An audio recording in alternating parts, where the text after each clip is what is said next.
Question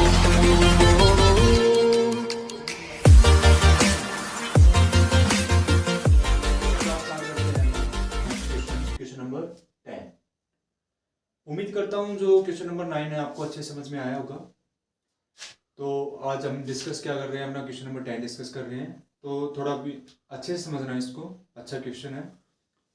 और मैं बार बार यही कहूँगा कि भाई ऐसे क्वेश्चन आपके एसएससी में भी आते हैं, एचएसएससी में आते हैं, मतलब कि रिपीट करने की ज़रूरत नहीं है, क्योंकि आप जितने प्रीवियस ईयर पेपर हैं उनको उठा के देख लीजिए। उनमें जो आपका क्वालिटी के क्वेश्चन है क्या बच्चों, आपके क्वेश्चन बनते ही हैं, और क्वेश्चन आपके बनते हैं लीनियर पेयर इक्वेशन से। ठीक है, तो देखिए आज ये क्वेश्चन डिस्कस करते हैं। देखिए क्या कहता है आपसे, कहते हैं कि an express train 1 hour less than a passenger train to travel 130 kilometre between Mysore and Bangalore. यानी आपके पास दो स्टेशन दे दिए, एक स्टेशन मैसूरी है तो दूसरा स्टेशन आपका क्या बेटा बैंगलोर है। फिर कहता है कि the average speed of the express train, जो आपके पास एक्सप्रेस ट्रेन है उसकी स्पीड क्या है बच्चों 11 kilometre per hour more than that of passenger train, find the average speed of the train. यानी आपको क्या निकालना है, आपको एवरेज स्पीड निकालनी है दोनों ट्रेनों की, जो आपकी पैसेंजर ट्रेन है और जो बच्चों आपकी एक्सप्रेस ट्रेन है। तो देखिए आपको यहाँ से मैं बताता हूँ कि मान लीजिए आपका ये पॉइंट है, ये स्टेशन ए है और ये स्टेशन बी है। इस स्टेशन का नाम आपका क्या बच्चों मैसूरी है और इस स्टेशन का नाम आपका क्या बच्चों बैंगलोर है। क्या नाम आपका बैंगलोर। देखिए भाई ये दो स्टेशन है मेरे पास, और कहता है कि इनके बीच की जो डिस्टेंस है, इनके बीच की जो डिस्टेंस है वो बच्चों उसने पहले दे दिया, आपके पास कितना है 132 किलोमीटर। यानी इनके बीच की जो डिस्टेंस है वो आपके पास कितना बच्चों 132 किलोमीटर डिस्टेंस दे दी। फिर कहता है क्या कि जो एक्सप्रेस ट्रेन है और जो पैसेंजर ट्रेन है वो चलती हैं कि देखिए मैंने कहा भाई मैसूर से चलना स्टार्ट करती है और कहाँ पे जाती है बैंगलोर की तरफ जाती है। देखिए यहाँ से आपके पास क्या आएगा कि आपके पास दो ट्रेन है, आपके पास क्या बच्चों दो ट्रेन है। एक ट्रेन आपकी पैसेंजर है, एक ट्रेन आपकी क्या बच्चों पैसेंजर, और जो दूसरी वाली ट्रेन है बच्चों वो आपके पास क्या एक्सप्रेस है, आपकी क्या बच्चों एक्सप्रेस ट्रेन है। अब सीधी सी बात है भाई, जो पैसेंजर ट्रेन होती है वो क्या होती है स्टेशन पे, मान लीजिए आपके मैसूरी और बैंगलोर के बीच में जितना भी स्टेशन आता है उसके बीच में रुक के चलेगी। पर आपके क्वेश्चन में कहता है कि ये दोनों ट्रेन बीच में कहीं नहीं रुकती, ये दोनों ट्रेन बीच में कहीं भी नहीं रुकती। यानी पैसेंजर ट्रेन की एक लिमिट फिक्स होती है बच्चों और एक्सप्रेस की एक लिमिट फिक्स होती है। तो देखिए यहाँ से मैं क्या लेके चलता हूँ, पहले मैं लेके क्या चलता हूँ, देखिए मैं कहता हूँ कि let be the speed of passenger train, speed of passenger train. तो भाई मैंने माना कि स्पीड से जा रही बच्चों x किलोमीटर पर आवर, यानी जो आपकी पैसेंजर ट्रेन है उसकी स्पीड क्या है बच्चों, उसकी स्पीड है आपके पास x kilometre per hour. Clear. अब फिर आपसे क्या कहता है कि जो एक्सप्रेस ट्रेन है वो कितना टाइम लेती है बच्चों 1 घंटा कम लेती है, किससे पैसेंजर ट्रेन से। और फिर कहते हैं कब लेती है कम, कर दे। देखो बच्चों क्या कहते हैं जो एक्सप्रेस ट्रेन है उसकी स्पीड क्या है 11 kilometre per hour more than passenger train. तो यहाँ से एक बात और समझ में आई, जो बच्चों आपके पास speed of express train, speed of express train वो क्या होगी आपके पास, भाई उसने पहले कह दिया कि कितने किलोमीटर ज्यादा पर आवर है बेटा, आपके पास 11 किलोमीटर पर आवर है। तो सीधी सी बात है भाई आपके पास क्या हो जाएगा x + 11 किलोमीटर पर आवर। देखिए मैंने कहा कि भाई जो मेरी पैसेंजर ट्रेन है, मैं एक जनरल एग्जांपल लेके चलता हूँ, मैंने कहा किस हिसाब से चल रही बच्चों वो 20 किलोमीटर पर आवर के हिसाब से चल रही है। ठीक है, और मैं कहता हूँ बेटा जो मेरी एक्सप्रेस ट्रेन है वो मेरा कितना टाइम लेती है 11 kilometre per hour more than. यानी क्या करूंगा, जो मेरे पास पैसेंजर ट्रेन है उसमें कितना जोड़ दूंगा बच्चों में 11 जोड़ दूंगा, तो मेरे पास कितना आ जाएगा 31। यानी जो मेरे पास जो एक्सप्रेस ट्रेन होगी उसकी स्पीड क्या हो जाएगी बच्चों 31 किलोमीटर पर आवर। देखिए इतना होने के बाद अब हमें क्या निकालना है, हमें तो निकालनी एवरेज स्पीड निकालनी है। क्या निकालनी बच्चों एवरेज स्पीड। अब यहाँ से एक बात समझिए क्या कि उसने पहले ये कहा है कि वो टाइम कितना लेती है, ये train 1 hour less then the passenger train. तो पहला काम कि बच्चों मैं टाइम निकाल लेता हूँ इसका, किसका पैसेंजर ट्रेन का टाइम निकाल लेता हूँ, और जो एक्सप्रेस ट्रेन है उसका क्या निकाल लेता हूँ मैं टाइम निकाल लेता हूँ। तो यहाँ से क्या समझ में आया, मैं यहाँ से लिखता हूँ क्या कि time taken by passenger train travel at distance कितना डिस्टेंस कवर करती है बच्चों? मैसूर से बेंगलुरु तक का कितना आपके पास 132 किलोमीटर। अब आपको पता है कि टाइम कैसे निकलता है, तो आपका टाइम जो निकलता है बच्चों वो क्या होता है? Distance upon speed. क्या होता है बच्चों? Distance upon speed. तो सीधी सी बात है, आपके पास टाइम क्या आ गया? आपके पास टाइम आ गया, डिस्टेंस आपको पता है कितनी आपके पास 132 किलोमीटर, यानी 132 किलोमीटर। और स्पीड आपको पता है, पैसेंजर का जिक्र कर रहा हूं तो क्या हो जाएगा आपके पास? x kilometre per hour. अब ये पर आवर है, पर आवर का मतलब क्या होता है बच्चों? Kilometre upon hour. अब ये किसका काम करेगा? आवर आपका ऊपर चला जाएगा, यानी किलोमीटर से किलोमीटर आपका कैंसिल हो गया। तो जो बच्चों आपका टाइम आया है वो कितना है आपके पास? 132 अपॉन x आवर। क्लियर यहाँ तक? चलिए, ये तो आपका टाइम किसका आया? आपका पैसेंजर ट्रेन का क्या है बच्चों? ये टाइम आया है। अब मैं डिस्कस किसके बारे में करता हूँ? अब मैं डिस्कस करता हूँ जो आपकी एक्सप्रेस ट्रेन थी वो कितना टाइम देती है, उसके बारे में और देख लीजिए। देखिए, मैं यहीं पे लिखता हूँ क्या कि बच्चों आप क्या लेता हूँ मैं, ये आपका केस फर्स्ट हो गया है। यहाँ से मैं केस सेकंड की बात करता हूँ। देखिए, केस सेकंड की बात करता हूँ तो मैंने कहा कि time taken by express train. इसकी बात करता हूँ बच्चों, मैं एक्सप्रेस ट्रेन की बात करता हूँ। एट डिस्टेंस ट्रेवल कितना डिस्टेंस ट्रेवल करती है बच्चों? वो 132 किलोमीटर। अब तुम्हें इसके बारे में पता है, फिर से हमें क्या पता है कि जो टाइम होता है वो किसके बराबर होता है? Distance upon speed. किसके बराबर होता है? Distance upon speed. अब टाइम किसके लिए लेके चल रहा हूं मैं लेके चल रहा हूं एक्सप्रेस ट्रेन के लिए। तो टाइम, तो आपका टाइम कितना हो बच्चों? डिस्टेंस सेम ट्रेवल कर रहा है, कितना ट्रेवल कर रहा है बच्चों? 132 किलोमीटर। अब बात आती है स्पीड की, तो स्पीड देखिए आपके पास एक्सप्रेस ट्रेन की स्पीड क्या थी? x + 11 kilometre per hour. तो यहाँ से आपका क्या हो जाएगा? x + 11 kilometre per hour. फिर से आपका किलोमीटर से किलोमीटर क्या होगा बच्चों? कैंसिल हो गया, यानी आपके पास अब जो टाइम आया वो कितना है बच्चों? आपके पास 132 x + 11 आवर। ठीक है, यहाँ तक उम्मीद करता हूँ आपको अच्छे समझ में आया होगा। मान लीजिए आपकी इक्वेशन फर्स्ट है और बच्चों आपकी इक्वेशन सेकंड है। अब जो थोड़ा सा जो कंसेप्ट है उसको और देखिए कि वो कंसेप्ट कैसे लगता है। उसने कहा है क्या कि जो एक्सप्रेस ट्रेन है वो 1 घंटा कम लेती है। वो 1 घंटा कम लेती है। किससे कम लेती है भाई? पैसेंजर ट्रेन से कम लेती है। तो सीधी सी बात है, एक्सप्रेस ट्रेन का टाइम आपके पास कितना है? ये वाला एक्सप्रेस ट्रेन का टाइम आपका ये है। और मैंने क्या कहा कि जो ये टाइम है एक्सप्रेस ट्रेन का वो कितना कम लेती है भाई? 1 घंटा कम लेती है। किससे कम लेते हैं? इस वाले टाइम से।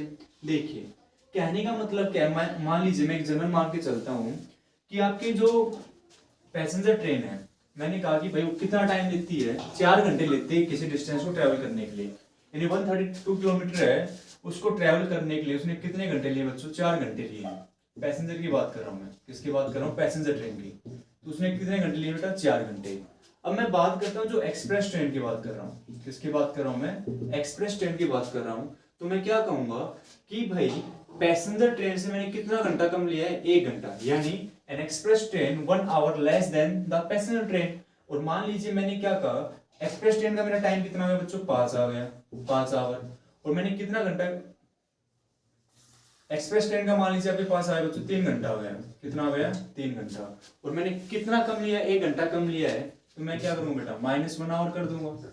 ठीक है, या फिर आप ये भी कह सकते हो क्या, सॉरी गलत हो गया। देखिए, एक्सप्रेस ट्रेन, भाई एक्सप्रेस ट्रेन का जो टाइम है वो पैसेंजर ट्रेन से कितना? 1 घंटा कम है। पैसेंजर ट्रेन का टाइम तुम्हारे पास कितना हो गया बच्चों? 4 घंटा हो गया। और 1 घंटा मैं कम वैसे ही ले रहा हूं, तो मैं कितने टाइम में डिस्टेंस को कवर करूंगा बेटा? 3 घंटे में कवर कर लूंगा। तो सेम वाला कंसेप्ट जो है वो आपका यहाँ पे लगेगा। देखिए, वो कंसेप्ट लगाते हैं आपका, वो कंसेप्ट क्या कहता है? और कुछ नहीं इस क्वेश्चन में आगे देखो, यहां से क्या आएगा आपके पास कि आपके पास एक्सप्रेस ट्रेन का टाइम ये है। तो आप क्या कहोगे कि 132 अपॉन x + 11 आवर। ये किसका टाइम है? आपका एक्सप्रेस ट्रेन का टाइम है। और वो किसके बराबर होगा भाई? कितना टाइम कम लेता है? पैसेंजर ट्रेन से 1 घंटा कम लेता है। तो आप क्या कहोगे? 132 अपॉन x - 1। आपकी जो इक्वेशन बन के आई अब इससे बनेगी। तो देखिए, अब इसको बनाते हैं तो देखिए ये प्लस का है, मैं लेफ्ट की तरफ लेके आता हूँ तो किसका हो जाएगा, माइनस का हो जाएगा। तो आपके पास क्या है बच्चों, 132 x plus 11 minus 132 upon x किसके बराबर होगा बच्चों, -1 के बराबर। देखिए उसके बाद हमें क्या करने पे अपनी क्वालिटी की इक्वेशन बनानी है और इसको क्या करना है सोल्व आउट करना है। तो देखिए यहाँ से अपना एलसीएम क्या आएगा बच्चों, अपना आएगा x इंटू एक्स प्लस 11। तो x प्लस 11 से तो आपका x प्लस 11 कैंसिल हो गया, तो आपके पास कितना बचेगा 132x माइनस x से x कैंसिल हो गया, तो 132 की मल्टीप्लाई आपको किससे करनी बेटा, x प्लस 11 और आपका क्या आ गया यहाँ से -1। कई बच्चे है ना जल्दबाजी में माइनस वाली बहुत गलती करते हैं। मैंने काफी बार स्कूल में जब टेस्ट लिया था बच्चों का तब भी देखा था कि बच्चे इस माइनस के साथ मतलब खिलवाड़ सा करते हैं, इसको कुछ नहीं समझते। तो भाई इस माइनस को कुछ समझ लिया करो, बहुत हैवी ड्राइवर है ये, कुछ भी करवा सकता है। तो देखो यहां से मैंने क्या किया बच्चों कि 132x माइनस, पहले काम करो ब्रैकेट लगा लो, आपका कितना आएगा यहाँ से 132x की मल्टीप्लाई करोगे तो क्या आएगा 132x प्लस, और आप 132 की मल्टीप्लाई किससे करोगे 11 से करोगे तो आपका क्या बन के आएगा 1452 और अपॉन में आपका क्या चल रहा है बच्चों x इंटू एक्स प्लस 11 और किसके बराबर है बच्चों वो -1 के बराबर। तो देखिए इसके बाद हमें क्या करना है, अपनी क्वालिटी की इक्वेशन बनेगी और उसको क्या करना है सोल्व आउट करना है। देखो अब यहां से मैं क्या कहता हूं कि इस माइनस को अंदर से ही कर देते हैं अंदर ही अंदर। देखो क्या होगा आपके पास 132x minus 132x minus 1452 upon क्या चल रहा है आपका x इंटू एक्स प्लस 11 और बच्चों किसके बराबर आपका -1 के बराबर है। तो 132 से तो 132 आपका कैंसिल हो गया, आपके पास क्या बचा -1452 इक्वल टू, देखिए अब यहां से आप यहाँ पे देखिए क्या बनेगा आपके पास एक्स स्क्वायर प्लस 11x आ जाएगा और आपके पास इक्वल टू में क्या चल रहा है बच्चों -1 चल रहा है। आप ये भी कर सकते हो कि बेटा माइनस से माइनस क्या हो जाएगा आपका कैंसिल हो जाएगा, तो आपके पास क्या आया 1452 इक्वल टू क्रॉस मल्टीप्लाई करोगे तो आपके पास क्या आएगा एक्स स्क्वायर प्लस 11x आ जाएगा। ठीक है, अब देखिए आपके पास इक्वेशन क्या बन के आई, आपके पास इक्वेशन बन के आएगी कि x square plus 11x minus 1452 equal to 0। ठीक है, अब देखो अब यहां से हमें क्या करना है बच्चों, इस क्वालिटी की इक्वेशन को क्या करना है सोल्व करना है और अब आप पे डिपेंड है कि आप इसको सोल्व आउट कैसे करते हो, आप इसको सोल्व आउट कैसे करते हो। तो देखिए भाई एक बात ये है कि आप या तो इसके प्राइम फैक्टराइजेशन कर लो या फिर आप कौन से मेथड से कर लो, आप आपका जो फैक्टराइजेशन मेथड है उससे कर लीजिए या फिर जो आपका क्वाड्रेटिक फॉर्मूला जो मैंने करवाया हुआ है उससे कर लीजिए। चलो मैं इसका डायरेक्ट करता हूं क्या कि x square plus 44x minus 33x minus 1452 check कर लीजिए कि ठीक है या नहीं है। यानी 44 की जब मैं मल्टीप्लाई 3 से करता हूं तो कितना आएगा 12 13 यही आएगा, तो 2 5 4 1 यानी 1452 आ गया आपका। तो यहां से मैं क्या करता हूं बच्चों x को कॉमन आउट लेता हूं तो आपके पास क्या आएगा x प्लस 44 आएगा। यहां से मेरा माइनस का क्या कॉमन आ जाएगा 33 कॉमन आ जाएगा, तो अंदर क्या बचेगा x प्लस 44 बचेगा और ये किसके बराबर चल रहा है बच्चों मेरा 0 के बराबर चल रहा है। किसके बराबर चल रहा है मेरा 0 के बराबर। तो देखिए इसके आगे मैं क्या कह सकता हूं, मेरे पास क्या कॉमन आउट आ रहा है बच्चों, मेरे पास कॉमन आउट आ रहा है क्या x प्लस 44 कॉमन आउट आ रहा है और अंदर क्या बच जाएगा मेरे पास, अंदर बचेगा x माइनस 33 इक्वल टू 0। अब आपको पता है कि प्रोडक्ट में होती है या तो फर्स्ट वाली इक्वल टू 0 होती है फिर सेकंड वाली इक्वल टू 0 होती है, तो मैं दोनों को इक्वल टू 0 रख सकता हूँ। तो मेरे पास देखिए क्या आएगा कि x प्लस 44 इक्वल टू 0 और x माइनस 33 इक्वल टू 0।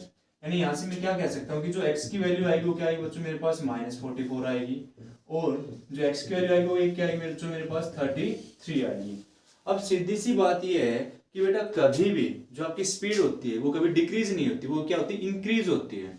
तो सीधी सी बात क्या समझ में आई, जो आपकी स्पीड है वो नेगेटिव नहीं होगी, तो मैं कौन से लेके चलूंगा बच्चों पॉजिटिव लेके चलूंगा। तो यहाँ से क्या समझ में आया कि मैं क्या लेके चला था, मैंने लेट किया था कि स्पीड ऑफ पैसेंजर ट्रेन, क्या लेट किया था स्पीड ऑफ पैसेंजर ट्रेन और पैसेंजर ट्रेन की स्पीड क्या है आपके पास 33 kilometre per hour, 33 kilometre per hour. अब मैं बात करता हूं कि इसकी speed of express train, speed of express train.